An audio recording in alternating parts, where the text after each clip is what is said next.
Hello everyone, Joel here. Skyrim came out in 2011 and you probably already know that. What you might not know is that you've been using it as the measuring stick for every open world RPGs. But here's the thing nobody talks about, Skyrim isn't actually that big. So today we're doing something that's either going to be liberating or deeply upsetting depending on how much of your childhood Skyrim consumed. We're looking at 12 open world RPGs that are genuinely measurably bigger than Skyrim, and hopefully not just in map size.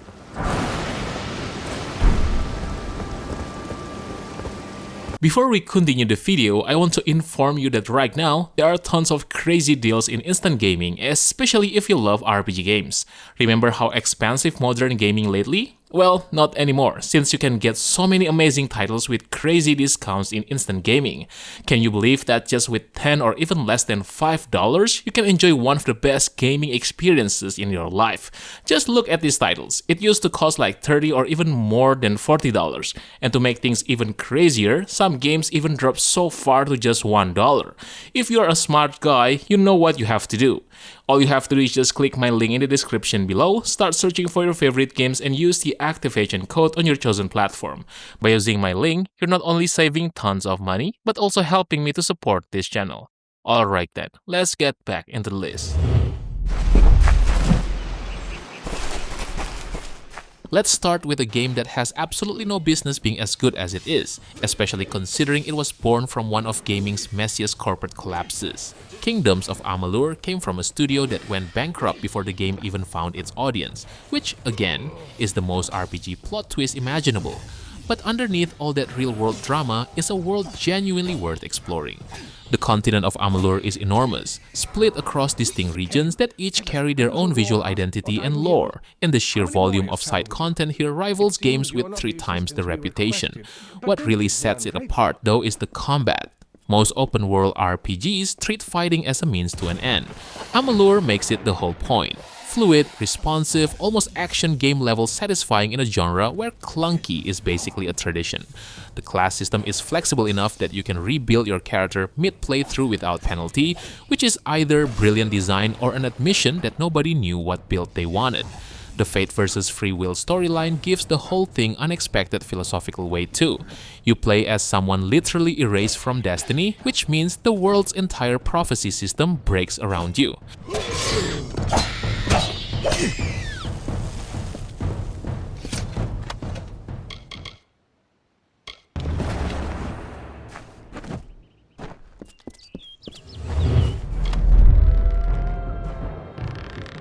Some games age gracefully and Gothic 3 age like a medieval tavern, rough, a bit unstable, and somehow more charming for it.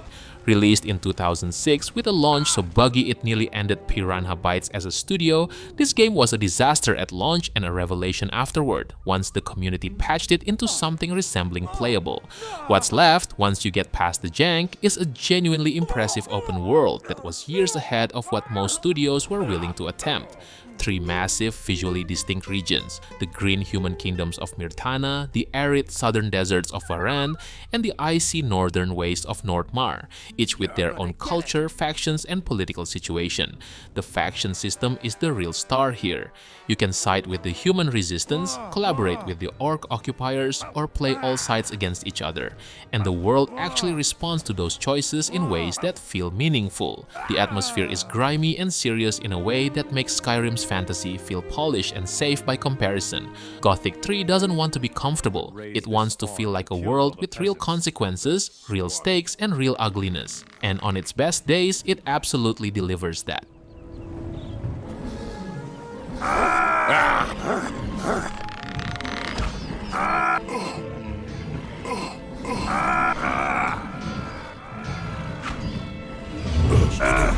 And many unknowns on the horizon. At some point, Ubisoft looked at ancient Greece, one of the most historically rich civilizations ever to exist, and thought, yeah, we should make this a 100-hour open world where you can also romance Socrates. And honestly, respect. Assassin's Creed Odyssey is an absurd amount of game. The map sprawls across the Greek mainland, dozens of islands, and enough sea routes to make any sailor seasick, and that's before you account for the mythological dungeons, mercenary system, naval battles, and a storyline that weaves actual historical figures into an assassin thriller